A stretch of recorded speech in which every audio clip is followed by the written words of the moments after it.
श्री परमात्मने नमः। अष्टावक्र गीता भाषा टीका सहित पहला प्रकरण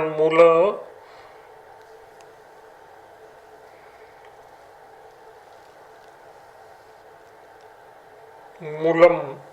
जनक उवाच। पावर्थ राजा जनक जी अष्टावक्र जी से प्रथम 3 प्रश्नों के पूछते हैं। हे प्रभु, पहला प्रश्न है, प्रभु पुरुष आत्मज्ञान को कैसे प्राप्त होता है?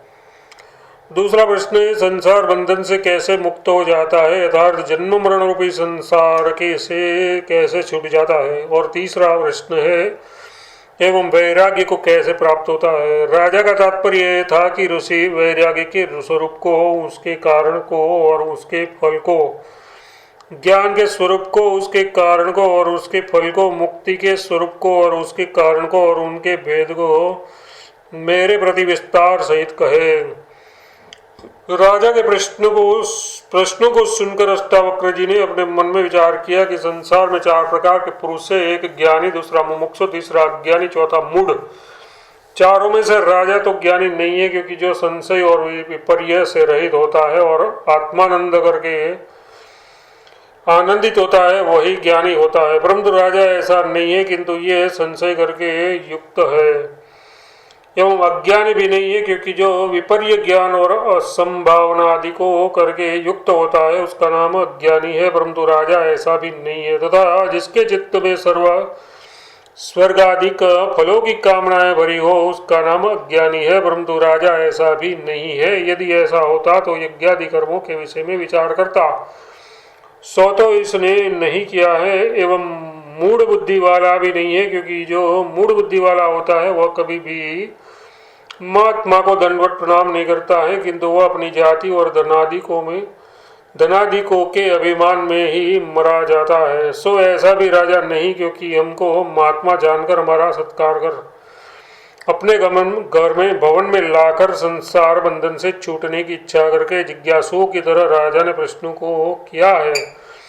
इसी से सिद्ध होता है कि राजा जिज्ञासु यथार्थ मुमुक्ष है और आत्मविद्या का पूर्ण अधिकारी है, और साधनों के बिना आत्मा विद्या की प्राप्ति नहीं होती। इस वास्ते अष्टावक्र जी प्रथम राजा के प्रति साधनों को कहते हैं मूलक।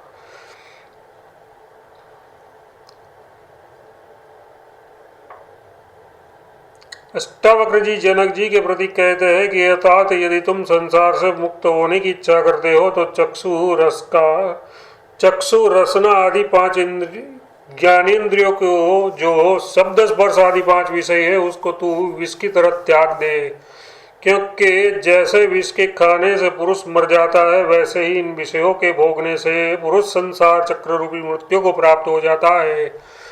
इसलिए मुमुक्ष को प्रथम इसका त्याग करना आवश्यक है, और इन विषयों के अत्यंत भोगने से रोग आदि उत्पन्न होते हैं और बुद्धि भी मलिन होती है, एवं सार और असार वस्तु का विवेक नहीं रहता है। इसलिए ज्ञान के अधिकारी को, यथार्थ मुमुक्ष को इनका त्याग करना ही मुख्य कर्तव्य है। प्रश्न, हे भगवान, विषय भोग के त्यागने से शरीर नहीं रह सकता है, और जितने बड़े बड़े ऋषि राजसी हुए हैं, उन्होंने भी इनका त्याग नहीं किया है, और वे आत्मज्ञान को प्राप्त हुए हैं और भोग भी भोगते रहते हैं। फिर आप हमसे कैसे कहते हैं इनको त्यागो? उत्तर, अष्टावक्र जी कहते हैं, राजन, आपका कहना सत्य है। एवं स्वरूप से विषय भी नहीं त्यागे जाते हैं, परंतु इनमें जो अति आसक्ति है, यथार्थ 5 विषयों में से किसी एक के प्राप्त होने से चित्त की व्याकुलता होना और सदैव उनमें मन का लगा रहना आसक्ति है, उसके त्याग का नाम ही विषयों का त्याग है। एवं जो प्रारब्ध भोग से प्राप्त हो, उसी में संतुष्ट होना, लोलुप न होना और उनकी प्राप्ति के लिए असत्य भाषण आदि का न करना, किंतु प्राप्ति काल में उसके दोष दृष्टि और ग्लानि होनी और उनके त्याग की इच्छा होनी और उनकी प्राप्ति के लिए किसी के आगे दीन न होना, इसी का नाम वैराग्य है। ये जनक जी के एक प्रश्न का उत्तर हुआ। प्रश्न है दूसरा, हे भगवान, संसार में नंगे रहने को भिक्षा मांगकर खाने वाले को लोग वैराग्यवान कहते हैं, और उनमें से जड़ भरत आदि को के दृष्टांतों को देते हैं। आपके कथन से लोगों का कथन विरुद्ध पड़ता है। उत्तर कहते हैं, संसार में जो मूढ़ बुद्धि वाले हैं वे ही नंगे रहें रहने वालों और मांगकर खाने वालों को वैराग्यवान जानते हैं, और नंगों से कान फुकवाकर उनके पशु बनते हैं। परंतु युक्ति और प्रमाण से एक वार्ता विरुद्ध है। यदि नंगे रहने से ही वैराग्यवान होता तो सब पशु और पागल आदि को भी वैराग्यवान रहना चाहिए, पर ऐसा तो नहीं देखते हैं। और यदि मांगकर खाने से ही वैराग्यवान हो जावे तो सब दिन दरिद्रियों को भी वैराग्यवान कहना चाहिए, पर ऐसा तो नहीं कहते हैं। इन्हीं युक्तियों से सिद्ध होता है कि नंगा रहने और मांगकर खाने वालों का नाम वैराग्य नहीं है। यदि कहो कि विचार पूर्वक नंगे रहने वाले का नाम वैराग्यवान है, ये भी वार्ता शास्त्र विरुद्ध है, क्योंकि विचार के साथ ही इस वार्ता का विरोध आता है। जहाँ पर प्रकाश रहता है वहाँ पर तम नहीं रहता। ये दोनों जैसे परस्पर विरोधी है, वैसे सत्वगुण का कार्य सत्य और मिथ्या का विवेचन रूपी विचार है, और मिथ्या का विवेचन रूपी विचार है, और तमोगुण का कार्य नंगा रहना है। देखिए, वर्ष के 12 महीनों में नंगे रहने वालों के शरीरों को कष्ट होता है। सर्दी के मौसम में सर्दी के मारे उनके होश उड़ते हैं और उनके हृदय में विचार उत्पन्न भी नहीं हो सकता है। एवं गर्मी और बरसात में मच्छर काट काट खाते हैं, अतः सदैव उनकी वृत्ति दुखाकार बनी रहती है। विचार का गंध मात्र भी नहीं रहता है तथा श्रुति से भी विरोध आता है। यदि विद्वान ने आत्मा को जान लिया कि ये आत्मा ब्रह्म में ही हूँ, तब किसकी इच्छा करता हुआ और किस कामना के लिए शरीर को तपावेगा, किंतु कदापि नहीं तपावेगा। और गीता में भी भगवान ने इसको तामसी तप लिखा है। इसी से साबित होता है कि नंगे रहने वाले का नाम वैराग्य नहीं है, और नंगे रहने का नाम वैराग्य नहीं है, किंतु केवल मूर्खों को पशु बनाने के वास्ते नंगा रहना है। एवं सकामी इस तरह के व्यवहार को करता है, निष्कामी नहीं करता है। तथा जड़ भरात आदि को अपने पूर्व जन्मों का वृत्तांत याद था। एक मृगी के बच्चे के साथ स्नेह करने से उनको मृग के 3 जन्म लेने पड़े थे।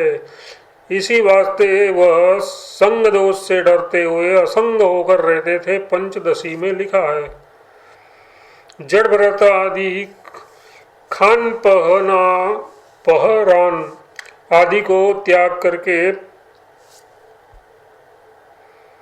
पहला प्रकरण, जड़ भरत आदि खान पहरान आदि को त्याग करके कहीं भी नहीं रहते हैं, किंतु पत्थर और लकड़ी की तरह जड़ और होकर संग से डरते हुए उदासीन हो करके रहते हैं। जब तक देह के साथ आत्मा का तादात्म्य अध्यास बना है, तब तक तो नंगा रहना दुख का और मूर्खता का ही कारण है।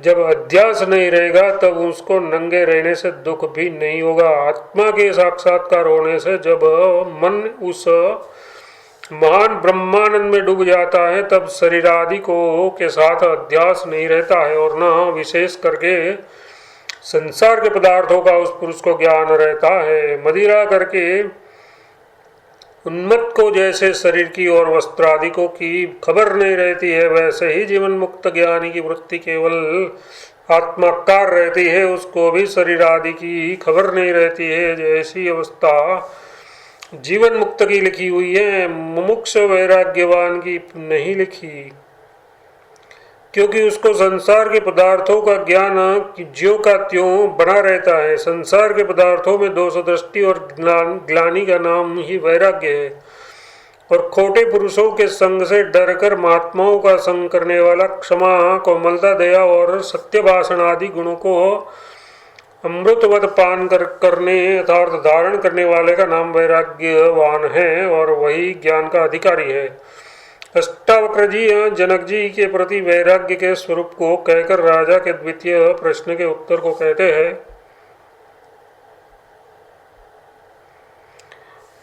दूसरा प्रश्न राजा का ये था कि पुरुष आत्मज्ञान को कैसे प्राप्त होता है, यथार्थ ज्ञान का स्वरूप क्या है। इसके उत्तर में ऋषि जी कहते हैं कि अनादिकाल से देहादिकों के साथ जो आत्मा का तादात्म्य अध्यास हो रहा है, उस अध्यास से ही पुरुष देह को आत्मा मानता है और इससे जन्म मरण रूपी संसार चक्र में पुनः पुनः भ्रमण करता रहता है। उस अध्यास का कारण अज्ञान है। उस अज्ञान की निवृत्ति आत्मज्ञान करके होती है और अज्ञान की निवृत्ति से अध्यास की भी निवृत्ति होती है। इसी वास्ते ऋषि जी प्रथम कार्य के सहित कारण की निवृत्ति का हेतु जो आत्मज्ञान है उसी को कहते हैं। राजन, तुम पृथ्वी नहीं हो और न तुम जल रूप हो, न अग्नि रूप हो, न वायु रूप हो और न आकाश रूप हो। यथार्थ इन पांचों तत्वों में से कोई भी तत्व तुम्हारा स्वरूप नहीं है और पांचों तत्वों का समुदाय इन इंद्रियों का विषय जो ये स्थूल शरीर है वह भी तुम नहीं हो, क्योंकि शरीर क्षण क्षण में परिणाम को प्राप्त होता जाता है। जो बाल अवस्था का शरीर होता है वह कुमार अवस्था में नहीं रहता है। कुमार अवस्था वाला शरीर युवा अवस्था में नहीं रहता, युवावस्था वाला शरीर वृद्ध अवस्था में नहीं रहता और आत्मा सब अवस्थाओं में एक ही ज्यों का त्यों रहता है। इसी वास्ते युवा और वृद्धावस्था में प्रत्याभिज्ञान भी होता है। यथार्थ पुरुष कहता है कि मैंने बालावस्था में माता और पिता का अनुभव किया, कुमार अवस्था में खेलता रहा, युवा अवस्था में स्त्री के साथ शयन किया। अब देखिए, अवस्थाएं सब बदलती जाती है परंतु अवस्था का अनुभव करने वाला आत्मा नहीं बदलता है, किंतु एक रस ज्यों का त्यों ही रहता है। यदि अवस्था के साथ आत्मा भी बदल जाता तब प्रत्यभिज्ञान कदापि नहीं होता, क्योंकि ऐसा नियम है कि जो अनुभव का कर्ता होता है वही स्मृति और प्रत्यभिज्ञा का भी कर्ता होता है। दूसरे के देखे हुए पदार्थों का स्मरण दूसरे को नहीं होता है। इसी से सिद्ध होता है कि आत्मा देहादिकों से भिन्न है और देहादिकों का साक्षी भी है, जो देहादिकों से भिन्न है और देहादिकों का साक्षी भी है। राजन, उसी चिद्रूप को तुम अपना आत्मा मान जानो।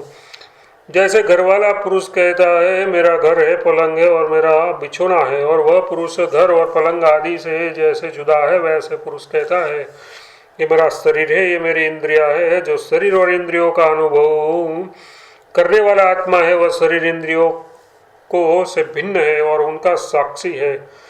श्रुति कहती है अयम आत्मा ब्रह्म, जो ये प्रत्यक्ष तुम्हारा आत्मा है वही ब्रह्म है, यही ईश्वर है। अष्टावक्र जी कहते हैं कि यह जनक पृथ्वी आदि का पांच भूत और उनका कार्य स्थूल शरीर तथा इंद्रिय और उनके विषय शब्द आदि इन सब से तू न्यारा है और सबका तू साक्षी है। ऐसे निश्चय का नाम ही आत्मज्ञान है। आत्मज्ञान के स्वरूप को अष्टावक्र जी जनक जी के प्रति कहकर अब मुक्ति के स्वरूप का तथा उपाय को कहते हैं।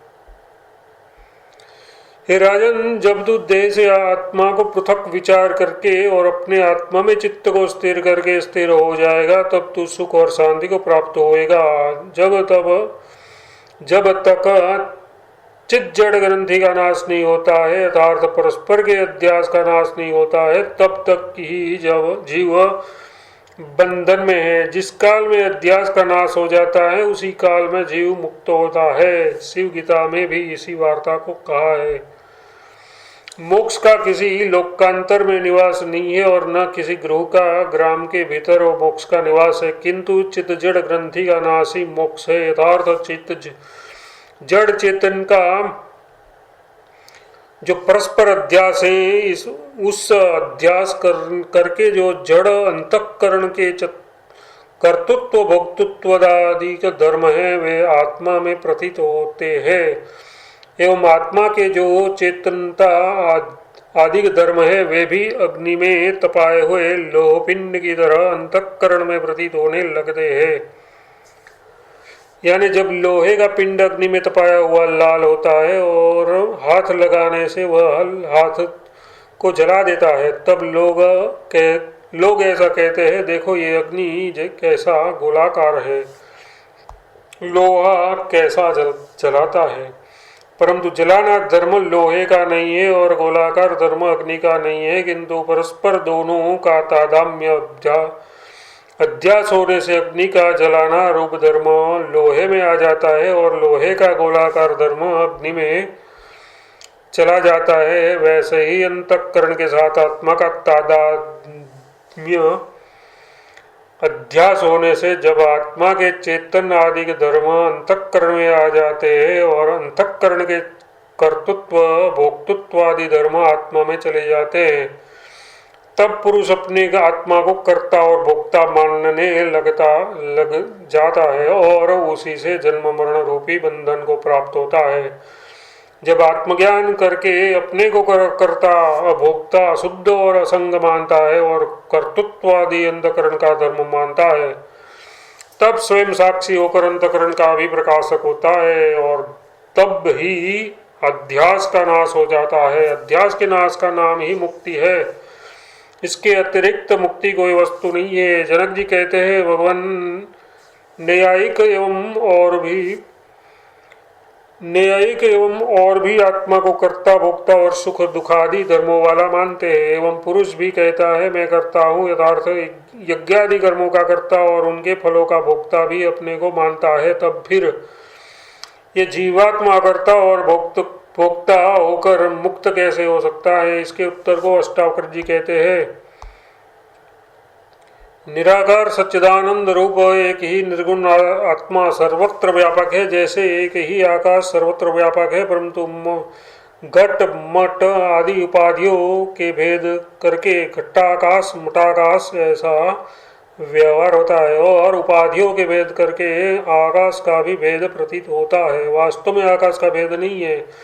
वैसे ही एक ही व्यापक आत्मा का अंतःकरण रूपी उपाधियों के भेद करके भेद प्रतीत होता है। वास्तव में आत्मा का भेद नहीं है। जैसे अपने अनेक घटों में आकाश एक ही है, परंतु किसी घट में धूलि भरे हैं और किसी में धूम भरा है और किसी में नील पित्तादिक वर्णों वाले पदार्थ भरे हैं। उन धूलि आदिकों के साथ यद्यपि कोई आकाश का वास्तविक संबंध नहीं है, तथापि धूल आदिकों वाला प्रतीत होता है। वैसे आत्मा का भी अंतःकरण और उनके धर्मों के साथ कोई वास्तविक संबंध नहीं है, तथापि परस्पर के अध्यास से वह सुख दुखादि धर्मों वाला प्रतीत होता है।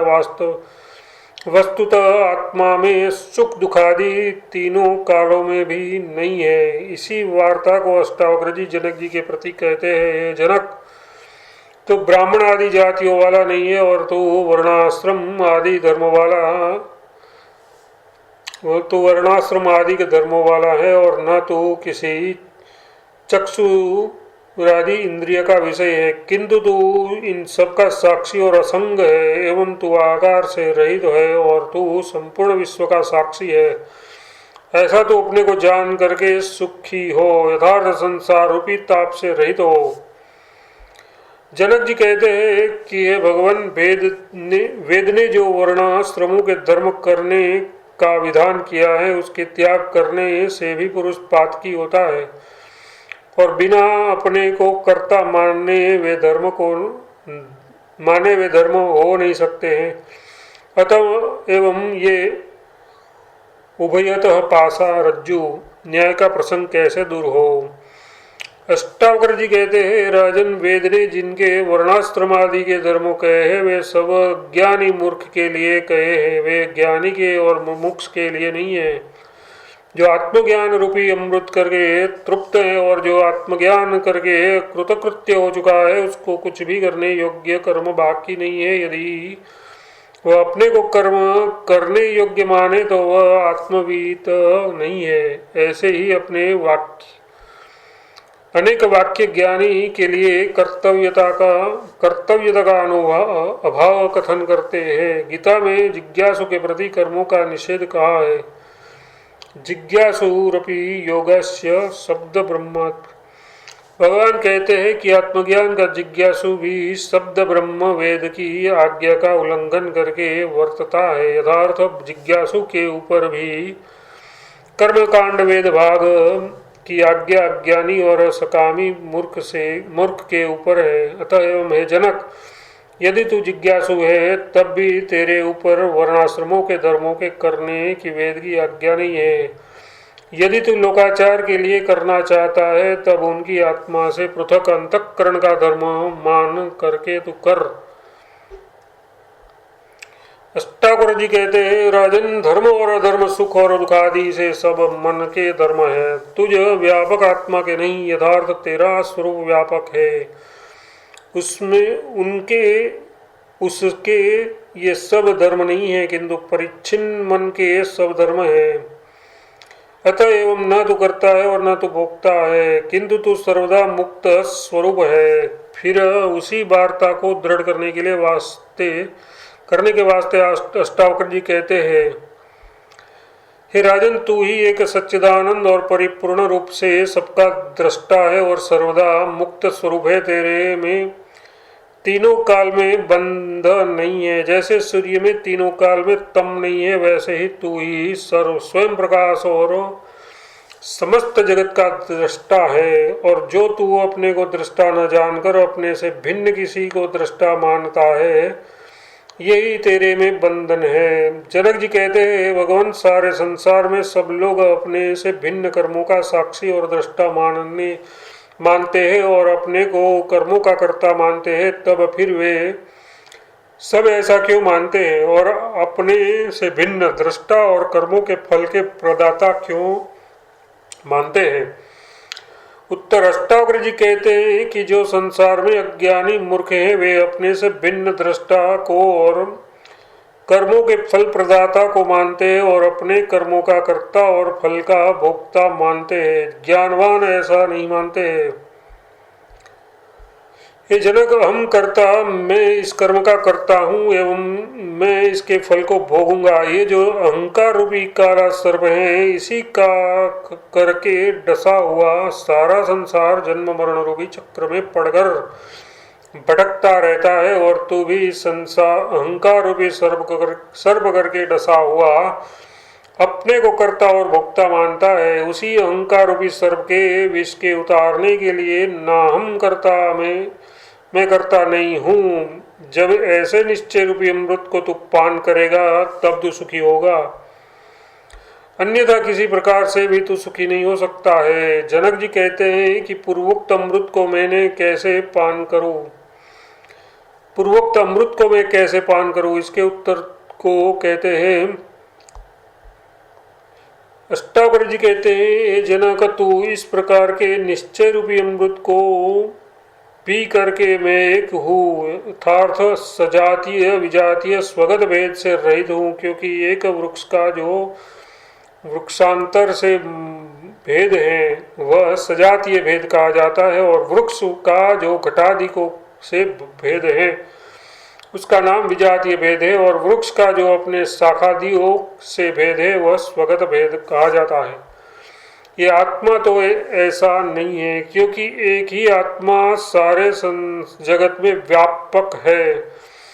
वह परमार्थिक सत्ता वाला है और नित्य है, इसके अतिरिक्त कोई दूसरा ऐसा नहीं है। इस वास्तव आत्मा में सजातीय भेद नहीं है, और परिच्छिन्न व्यवहारिक सत्ता वालों में सजातीय भेद रहता है, और आत्मा से भिन्न कोई भी पदार्थ परमार्थिक सत्ता वाला नहीं है। अतएव आत्मा से भिन्न सब मिथ्या है, क्योंकि कहा गया है, ब्रह्म भिन्नम सर्व मिथ्या। ब्रह्म से भिन्न सारा जगत ब्रह्म से पृथक होने के कारण शक्ति में रजत की तरह मिथ्या है। इस अनुमान प्रमाण से जगत का मिथ्यात्व सिद्ध होता है, और इसी से आत्मा में विजातीय भेद भी नहीं है। आत्मा निश्चय है, इस वास्ते उसमें स्वगत भेद भी नहीं है, क्योंकि स्वगत भेद सावयव पदार्थों में होता है। आत्मा देश काल और वस्तु के परिच्छेदन से रहित है, क्योंकि देश काल और वस्तु का परिच्छेदन परिच्छेदन परिच्छिन्न पदार्थ में ही रहता है, व्यापक में नहीं रहता। जो वस्तु किसी काल में हो और किसी काल में न हो वह वस्तु काल परिच्छेदन वाली कहलाती है। ऐसी घटपट आदि पदार्थ ही है। आत्मा तो तीनों कालों में एक साथ ज्यों का त्यों बना रहता है। इस वास्ते काल परिच्छेदन से आत्मा रहित है। जो वस्तु एक देश में है हो और दूसरे देश में न हो वह देश परिच्छेदन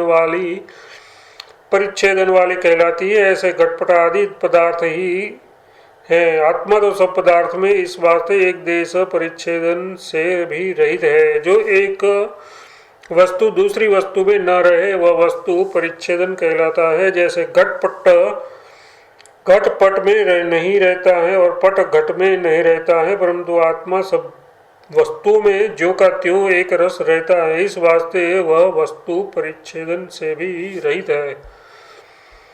हे जनक, जो देश काल और वस्तु परिच्छेदन से रहित नित्य और व्यापक है वह एक ही सिद्ध होता है, वह और वही तेरा आत्मा है। अतएव हे राजन, तू ऐसा निश्चय कर ले कि मैं ही सर्वज्ञ व्यापक हूँ और सजातीय विजातीय स्वगत भेद से रहित हूँ और विशेष करके शुद्ध हूँ। यथार्थ अविद्या आदि का मल मेरे में नहीं है। जब तू ऐसे निश्चय रूपी अग्नि को प्रज्वलित करके अज्ञान रूपी जीवन को भस्म कर देगा तो फिर जन्म मरण रूपी शोक से रहित होकर परमानंद को प्राप्त होएगा। जनक जी कहते हैं, महाराज, पूर्वोक्त निश्चय करने से भी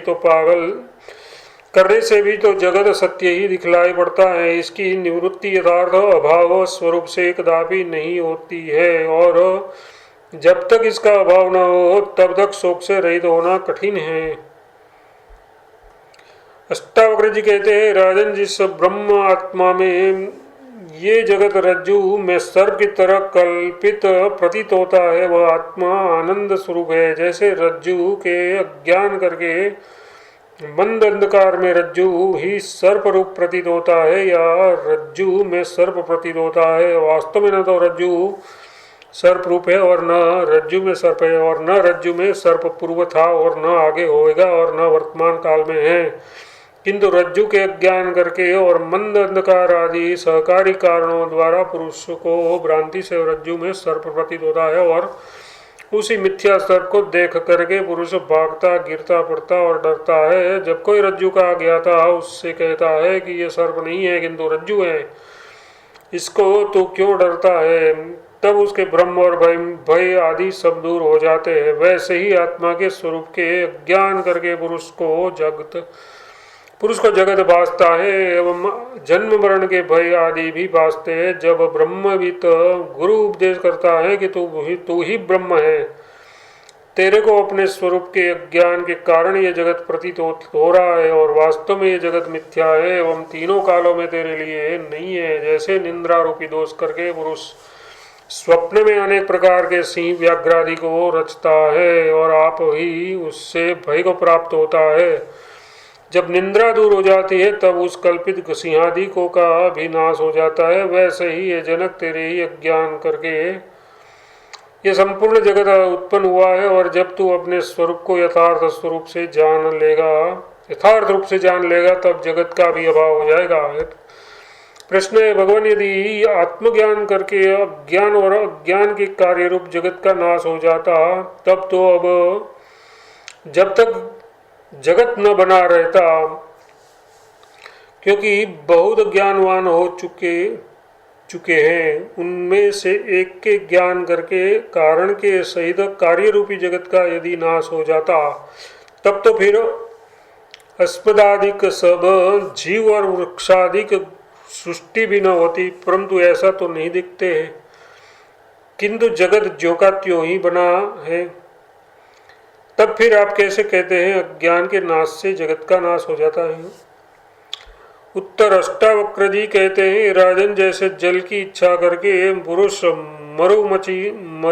मरुमरीचिका के जल को देखकर उसके पास जाने का उद्योग करता है, परंतु जब आगे उसको जल नहीं मिलता तब किसी के बताने से जान लेता है कि ये भ्रम करके जो जल मुझे दिखलाई देता था वह जल नहीं है।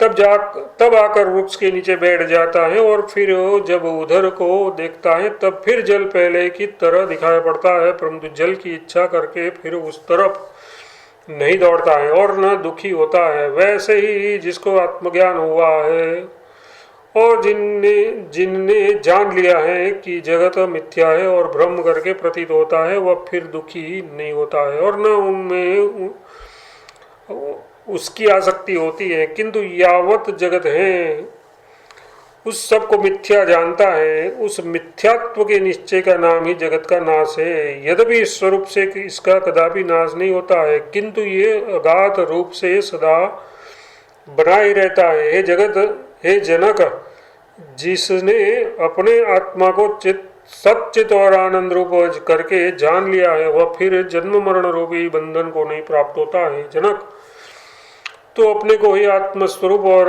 आनंद स्वरूप और परमात्मानंद बोध स्वरूप यथार्थ ज्ञान स्वरूप जान और सुख से विचार। प्रश्न है, भगवान, अज्ञान एक है या अनेक है? उत्तर, अज्ञान एक है। प्रश्न, जब अज्ञान एक है तब एक अज्ञान के नाश होने से उसके कार्य जगत का भी स्वरूप से ही नाश हो जाना चाहिए। उत्तर, यद्यपि अज्ञान एक ही है तथापि उसके कार्य तन्मात्रा और तन्मात्रा का कार्य अंतःकरण रूपी भाग अनंत है।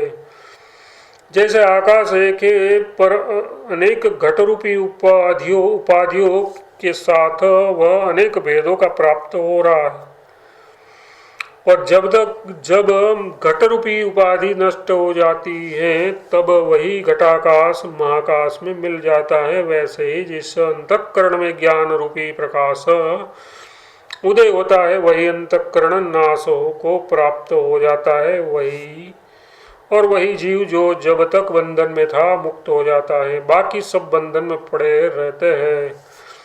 जैसे सोए हुए 10 पुरुष अपने अपने स्वप्नों को देखते हैं और जिसकी निंद्रा तो उठ जाती है उसी का स्वप्न नष्ट हो जाता है, और लोग अपने अपने स्वप्नों को देखते ही रहते हैं। अतः महाराजन, अब तू ज्ञान रूपी निंद्रा से जाग और अपने ज्ञान रूप को प्राप्त होकर सुखपूर्वक संसार में विचर। प्रश्न, जब सारा जगत रज्जु में सर्प की तरह कल्पित है और मिथ्या है, तब फिर बंध और मोक्ष पुरुष को कैसे हो सकते हैं?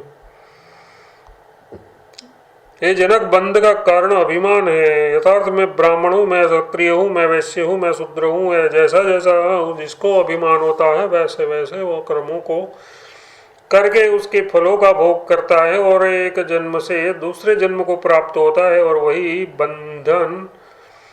बंधमान कहा जाता है। और जिसको ऐसा अनुभव है, ना हम ब्राह्मणम न क्षत्रियम, यथार्थ न मैं ब्राह्मण हूँ, न क्षत्रिय हूँ, न वैश्य हूँ, न शूद्र हूँ, किंतु यथार्थ में शुद्ध हूँ, माया मल से रहित हूँ, आकार से भी रहित हूँ, विकल्प से भी रहित हूँ और नित्य मुक्त हूँ। बंध और मोक्ष ये सब मन के धर्म है। मुझ में ये सब तीनों काल में नहीं है, किंतु मैं सबका साक्षी हूँ। ऐसे अभिमान वाला पुरुष नित्य मुक्त है। इसी वार्ता को अन्यत्र भी कहा है। जो देह के अभिमान से पुरुष को पाप होता है, वह पाप करोड़ों गौओं के वध करने से भी नहीं होता है, क्योंकि करोड़ों गौओं के वध करने वाले भी शुद्धि के लिए शास्त्र में प्रायश्चित लिखा है। यथार्थ प्रायश्चित करके करोड़ों गावों का वध करने वाला भी शुद्ध हो सकता है, परंतु देहाभिमानी की शुद्धि के लिए शास्त्र में कोई भी प्रायश्चित नहीं लिखा है। इसी वास्ते जाति वर्ण आदि को जो देह के धर्म है, उन धर्मों को जो आत्मा में मानते हैं वे ही अभी देहाभिमानी कहे जाते हैं, और वे ही सदा बंधायमान रहते हैं। और जो जाति और वर्णों के धर्मों को आत्मा में नहीं मानते हैं, किंतु अपने आत्मा को अलग असंग नित्य मुक्त और शुद्ध मानते हैं, वे नित्य ही मुक्त हैं। क्योंकि हे राजन, शास्त्रों में 2 दृष्टि कही गई है, एक तो शास्त्र दृष्टि, दूसरी लौकिक दृष्टि। शास्त्र दृष्टि से तो देहादि के चर्म के अभिमान का नाम ही चमार है, क्योंकि अपने को चर्म का अभिमानी मानता है देहो हम, और जो चर्म के अभिमान से रहित है वही अपने को देहादियों से भिन्न नित्य शुद्ध और बुद्ध मानते हैं, वही मुक्त है। अतः एवं लोग भी कहते हैं कि जैसी जिसकी मति यथार्थ बुद्धि अंतकाल में होती है वैसे ही उसकी गति होती है। यथार्थ जैसा जिसका निश्चय होता है वैसा ही उसको फल प्राप्त होता है। अतः राजा तू भी अपने को शुद्ध बुद्ध और मुक्त रूप निश्चय कर। जनक जी कहते हैं भगवान जीवात्मा को जो बंधन और मोक्ष हैं वे दोनों वास्तव में हैं या अवास्तविक हैं। यदि बंध वास्तव में हो तब तो उसकी निवृत्ति कदापि न होनी चाहिए। यदि मोक्ष ही वास्तविक हो तो जीव को बंध कदापि न होना चाहिए। इस शंका के उत्तर को आगे वाले वाक्य करके अष्टावक्र जी कहते हैं, ये जनक बंध और मोक्ष दोनों वास्तविक हैं और केवल अपने स्वरूप की अज्ञानता से देहादिकों में अभिमान करके जीव अपने को बंधाए मान करके मुक्त होने की इच्छा करता है। वास्तव में न उनमें बंध है और न मोक्ष है। जीवात्मा है, एक है, पूर्ण है, मुक्त है, असंग है, निष्पृह है और शांत है। भ्रम करके संसार वाला भान होता है, वास्तव में उसमें संसार तीनों कालों में नहीं है। इसमें एक दृष्टांत कहते हैं, एक पुरुष का नाम बेवकूफ था और उनकी स्त्री का नाम फजीती था। एक दिन उनकी स्त्री उसके साथ लड़ाई झगड़ा करके कहीं चली गई। तदनंतर वह स्त्री खोजने के लिए जंगल में गया। वहां पर एक तपस्वी उनको मिला और उससे पूछा कि तू जंगल में क्यों घूमता है। उसने कहा कि मैं अपनी स्त्री को खोजता हूँ। तब वह तपस्वी ने कहा कि तुम्हारी स्त्री का क्या नाम है और तुम्हारा क्या नाम है। तब उसने कहा कि मेरा नाम बेवकूफ है और मेरी स्त्री का नाम फजीती है। तब उसने कहा, बेवकूफ को फजीतियों की क्या कमती है। जहाँ पर जाएगा वहाँ पर उस बेवकूफ को फजीती मिल जाएगी। दृष्टांत में जब तक जीव अज्ञानी मूर्ख बना है तब तक इसको जन्म मरण रूपी फजीतियों की क्या कमती है। जब ज्ञानवान होगा तब बंध से रहित हो जाएगा। जनक जी कहते हैं कि भगवान न्यायिक लोग आत्मा का वास्तविक बंध मोक्ष मानते हैं, उसका मानना ठीक है या नहीं। अष्टावक्र जी कहते हैं कि राजन, न्यायिक आदिकों का कथन सर्व युक्ति और वेद से विरुद्ध है। यदि आत्मा को वास्तविक बंध होता तब उसकी निवृत्ति कदापि न होती और बंधन और साधन भी सब व्यर्थ हो जाते। ये ऐसा तो नहीं है, क्योंकि वेद उसकी निवृत्ति को लिखता है और आत्मा वास्तविक में संसारी नहीं है। इसमें 10 हेतुओं को दिखलाते हैं। एक है अहंकार आदि को का भी आत्मा साक्षी है पर कर्ता नहीं है। दूसरा, आत्मा विभु यथार्थ सर्व का अधिष्ठान है। तीसरा, आत्मा एक है, यथार्थ सजातीय और विजातीय स्वगत भेद से रहित है। चौथा, आत्मा मुक्त है, यथार्थ माया और माया के कार्य देहादिकों से भी रहित है। पांचवा, आत्मा चित्त है, यथार्थ चैतन्य स्वरूप है। छठा, आत्मा अक्रिय है, यथार्थ चेष्टा से रहित है, क्योंकि परिच्छिन्न में चेष्टा यथार्थ क्रिया होती है, व्यापक में नहीं होती है। सातवां, आत्मा असंग है, यथार्थ संपूर्ण बंधनों से रहित है। आठवां, आत्मा निष्पृह है, यथार्थ विषयों की अभिलाषा से भी रहित है। नौवां, आत्मा शांत है, यथार्थ प्रवृत्ति और निवृत्ति देहादि अंतःकरण के धर्मों से रहित है। 10वां, आत्मा केवल ब्रह्म के कारण संसार वाला भाषित होता है। इन 10 हेतुओं के कारण आत्मा वास्तव में संसारी नहीं हो सकता है। असंगो अहम पुरुष, ये आत्मा असंग है। न जायते भ्रष्टं कदाचिन, यथार्थ आत्मा वास्तव में न जन्म लेता है न मरता है। ये गीता वाक्य और अनेक श्रुति वाक्य भी आत्मा की असंगता में प्रमाण है। इसी से न्यायादिक आदि मिथ्यावादी सिद्ध होते हैं। मैं परिच्छिन्न हूँ, मेरे ये देहादि है, मैं सुखी हूँ, मैं दुखी हूँ, इस तरह के जो अंतःकरण के धर्मों को अध्यास करके आत्मा में जीवों ने मान रखा है, उस अध्यास रूपी ब्रह्म की निवृत्ति तो एक बार असंग आत्मा के उपदेश करने से नहीं होती है।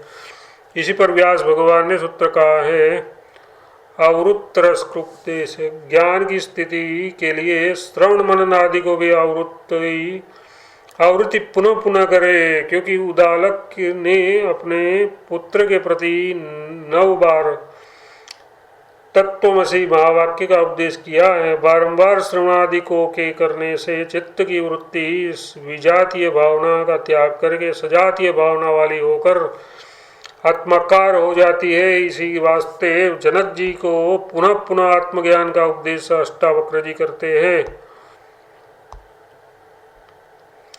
हे जनक, मैं आभास हूँ, मैं अहंकार हूँ, इस ब्रह्म का त्याग करके और जो बाहर से पदार्थों में ममता हो रही है, बाहर के पदार्थों में ममता हो रही है कि ये मेरा शरीर है, मेरे ये कान नाक आदि है, इन सब में अहम और मम भावना का त्याग करके और अंदर अंतःकरण के धर्मों को सुख दुखादि है, उनमें जो तुझको अहम भाव हो रही है उसका त्याग करके आत्मा को अकर्ता कुटस्थ असंग ज्ञान स्वरूप अद्वैत और व्यापक निश्चय कर। जनक जी प्रार्थना करते हैं कि महाराज, अनादि काल का जो देहादियों में अभिमान हो रहा है वह एक बार के उपदेश से दूर नहीं हो सकता है। अतएव आप पुनः पुनः मेरे को उपदेश करके ताकि श्रवण करके मेरा देहादि अभिमान दूर हो जावे। इस प्रश्न को सुनकर अष्टावक्र जी फिर आत्मविद्या के उपदेश को करते हैं। हे राजन, हे जनक, देहोहम मैं देहूँ इस प्रकार के अभिमान करके तू चिरकाल से बंध्यमान हो रहा है, अर्थात अपने को संसार बंधन में डाल रहा है। अब तू आत्मज्ञान रूपी खड्ग से उसका छेदन करके मैं ज्ञान स्वरूप हूँ, नित्य मुक्त हूँ, ऐसा निश्चय करके सुखी हो, क्योंकि तेरे में बंधन तीनों कालों में नहीं है।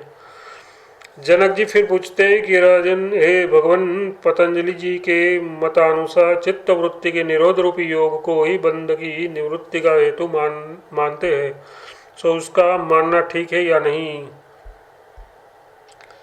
अष्टावक्र जी कहते हैं कि ये जनक, तू निस्संग है, यथार्थ सबके संबंध से तू रहित है और क्रिया से भी तू रहित है। संबंध से रहित और क्रिया से रहित आत्मा की प्राप्ति के लिए जो समाधि का अनुष्ठान करना है उसी का नाम बंध है। जो स्वप्रकाश आत्मा का ध्यान जड़ वृत्ति का निरोध करके करता है, उससे बढ़कर और कोई बंध नहीं है और न कोई अज्ञान है। आत्मा के स्वरूप के ज्ञान से भिन्न जितने मुक्ति के उपाय कहे गए हैं वे सब बंध के ही कारण है, किंतु सब बंध रूपी है। अब अष्टावक्र जी जनक की विपरीत बुद्धि के दूर करने के निमित्त उपदेश करते हैं। ये जनक, जैसे स्वर्ण करके कणकाधिक व्याप्त है और मृतिका करके जैसे घटाधिक व्याप्त है, वैसे ये सारा जगत तुझे चेतन करके व्याप्त है। और जैसे माला के सूत में दाने सब परोए हुए रहते हैं, वैसे ही ये सारा जगत तेरे चेतन रूप तागे करके परोया हुआ है। जैसे मिथ्या रजत सुक्ति की सत्ता करके सत्यवत प्रतीत होती है, वास्तव में ये वह सत्य नहीं है, वैसे चेतन की सत्ता करके जगत सत्य की तरह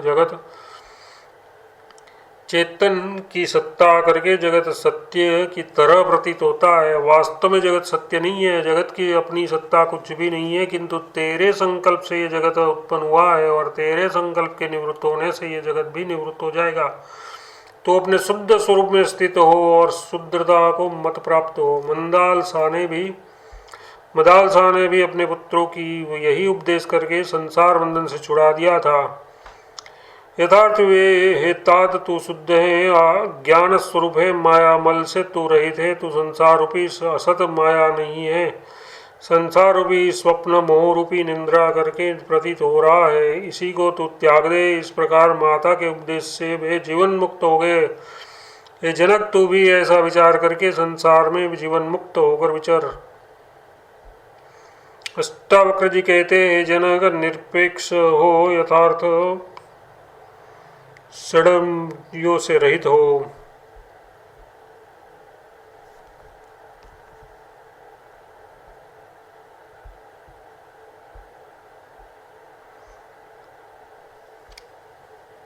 भूख प्यास शोक मोह जन्म मरण, ये छहों का नाम षड्ऊर्मी है। इनमें से भूख और प्यास ये दो प्राण के धर्म है, शोक और मोह ये दो मन के धर्म है, जन्म और मरण ये दो सूक्ष्म देह के धर्म है, तुझ आत्मा के धर्म ये कोई नहीं है। जायते अस्ते बर्धरे, यथार्थ जो उत्पन्न होता है, स्थित है, बढ़ता है, परिणाम को प्राप्त होता है, क्षण क्षण में क्षीण होता है और नाश हो जाता है, ये षड्भाव विकार स्थूल देह के धर्म है। तुझ आत्मा के धर्म नहीं है, क्योंकि तू सूक्ष्म देह से और स्थूल देह से परे है और इन दोनों का दृष्टा है। इसी से तू निर्विकार है, सच्चिदानंद रूप है, शीतल है, यथार्थ सुख रूप है, अगाध बुद्धि वाला है, अशुद्ध है, यथार्थ अविद्याकृत क्षोभ से रहित है, अतएव तू क्रिया से रहित होकर चैतन्य स्वरूप में निष्ठा वाला है। अष्टावक्र जी ने उत्थान का दूसरे श्लोक में जनक जी को मोक्ष का उपाय इस प्रकार उपदेश किया है कि विषयों को तू विष के तुल्य त्याग कर और सत्य को तू अमृत के तुल्य पान कर, परंतु विषयों की ओर विष की तुल्यता में है और सत्य रूप आत्मा की ओर अमृत की तुल्यता में कोई भी हेतु नहीं है कहा। अतः आगे उसको कहते हैं, हे जनक, साकार जो शरीर आदि है उसको तू मिथ्या जान। जो मिथ्या होकर बंध का हेतु होता है वही विष के योग्य त्यागने योग्य भी होता है। इसी में एक दृष्टांत कहते हैं, एक बनिए के घर में लड़का नहीं होता था। एक दिन रात्रि के समय वह पलंग पर अपनी स्त्री के साथ सो रहा था। उसकी स्त्री ने उस बनिए से कहा कि यदि परमेश्वर हमको एक लड़का देवे तब उसको कहाँ पर सुलावेंगे। बनिया थोड़ा सा पीछे हट गया और कहा कि उस लड़के को यहाँ बीच में सुलाएंगे। फिर स्त्री ने कहा कि यदि एक और हो जावे तब उसको कहाँ पर सुलवाएंगे। वह थोड़ा सा और पीछे हटकर कहने लगा कि उसको भी बीच में सुलवाएंगे। फिर स्त्री ने कहा कि यदि एक और हो जावे तब उसको कहाँ सुलवाएंगे। फिर पीछे हटकर ये कहता था कि उतने में भी नीचे गिर पड़ा और उसकी टांग टूट गई और हाय हाय करके रोने लगा। तब इधर उधर से पड़ोस के लोग आकर पूछने लगे कि क्या हुआ, कैसे टांग तेरी टूट गई। तब बन्नी ने कहा कि बिना हुए मिथ्या लड़के ने मेरी टांग तोड़ दी। यदि वह सच्चा होता तब न जाने क्या अनर्थ करता। वैसे ही साकार जितने स्त्री पुरुष आदि विषय है वे सब दुख के हेतु है, ये विष के तुल्य त्यागने योग्य है। ये जनक, जो निराकार आत्म तत्व है वह निश्चल है और नित्य है। श्रुति भी ऐसा ही कहती है, नित्यम विज्ञानानंदम ब्रह्म। यथार्थ आत्मा नित्य विज्ञान और आनंद स्वरूप है। उसी आत्म तत्व में स्थिरता को पाकर हे जनक, फिर तू जन्म मरण रूपी संसार को नहीं प्राप्त होएगा। अब अष्टावक्र जी वर्णाश्रमी धर्म वाले स्थूल शरीर से और धर्म रूपी संस्कार वाले लिंग शरीर से विलक्षण परिपूर्ण चैतन्य स्वरूप आत्मा को दृष्टांत के सहित कहते हैं, हे जनक, जैसे दर्पण में प्रतिबिंब जो शरीरादि है उसके अंतर मध्य और बाहर चारों तरफ दर्पण व्याप्त हो करके वर्तता है। यथार्थ वह प्रतिबिंब अध्यस्त है, यथार्थ दर्पण में देखने मात्र का है, स्वरूप से सत्य नहीं है। वैसे ही अपने आत्मा में अध्यस्त जो शरीर है उसके भीतर बाह्य मध्य और सर्व और चेतन आत्मा ही व्याप्त करके स्थित है। राजन, कल्पित पदार्थ की अधिष्ठान से भिन्न अपनी सत्ता कुछ भी नहीं होती है, किंतु अधिष्ठान की सत्ता करके वह सत्यवत प्रतीत होता है। जैसे सुक्ति में रजत और दर्पण में प्रतिबिंब प्रतीत होता है, वैसे शरीरादि भी आत्मा में उसी की सत्ता करके सत्य के सदस्य प्रतीत होते हैं। वास्तव में ये भी सत्य नहीं है, किंतु मिथ्या है। दर्पण के दृष्टांत से कदाचित जनक को ऐसा भ्रम हो जावे कि जैसे दर्पण परिच्छिन्न है, वैसे ही आत्मा भी परिच्छिन्न होगा। इस भ्रम के दूर करने के लिए ऋषि जी दूसरा दृष्टांत देते हैं। जैसे सर्वगत एक ही आकाश घटपट आदि को में बाहर भीतर और मध्य में व्यापक है, वैसे ही नित्य अविनाशी आत्मा भी संपूर्ण भूतों के गणों में बाहर भीतर और मध्य में व्यापक है। ये तेरा ही आत्मा सबके अंतर व्यापक है, ऐसा जानकर हे जनक तू सुखपूर्वक विचार। इति श्री अष्टावक्र गीता प्रथम प्रकरण समाप्तम।